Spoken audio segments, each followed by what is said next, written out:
বন্ধুরা শুভ দুপুর। রোজ তো তোমাদেরকে রান্নাবান্না দেখে, আজকে রান্নাবান্না দেখার আগে একটা তোমাদেরকে চলো দেখে কি এনেছে আমার মেয়ে।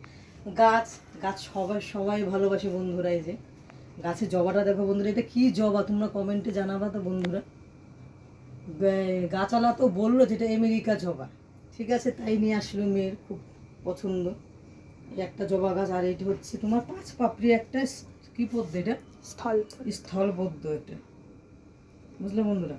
তারপর চলো বন্ধুরা, রোজকার মতো রান্না দেখিয়ে দিচ্ছি তোমাদের। রোজ যেরকম দুপুরে রান্না ভিডিও দেখি, রান্না করি বন্ধুরা। এখানে আজকে শনিবার নিরামিষ বন্ধুরা। তারপর গেছে এখানে ফুলকপি আলু টমেটো দিয়ে হালকা মশলা দিয়ে করেছি, প্রত্যেকদিন তো মশলা ভালো লাগে না বন্ধুরা। এই যে ফুলকপি, তারপর বন্ধুরা ভাত, 1 হাঁড়ি ভাত আছে পুরো, একদম ভরা রয়েছে ভাত বন্ধুরা।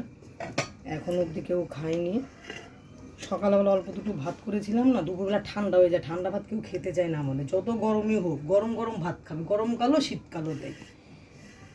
দুভাগে আজকে ভাত করেছি, কারণ সকালবেলা আজকে রুটি ফুটি কিছু হয়নি, ছেলের খাবার গেল কিনতে। তারপর বন্ধুরা করেছি এখানে ডালের সঙ্গে ভেন্ডি পোস্ত। তারপরে বন্ধুরা এই যে জলপাই দিয়ে মটর ডাল, জলপাই দিয়ে মটর ডাল। তারপর একটা রেসিপি এখনো হয়নি, এটা এখন করবো না বন্ধুরা, কেন ছেলের খাবার নিয়ে যাবো তো। এই যে এটা মোচার বড় চপ বানাবো, থাক এটা পরে করবো, তাই তোমাদেরকে দেখিয়ে দিলাম। এটা চপটা পরে দেখাবো বন্ধুরা, যদি সন্ধ্যাবেলা করি চায়ের সঙ্গে। টাটা বন্ধুরা।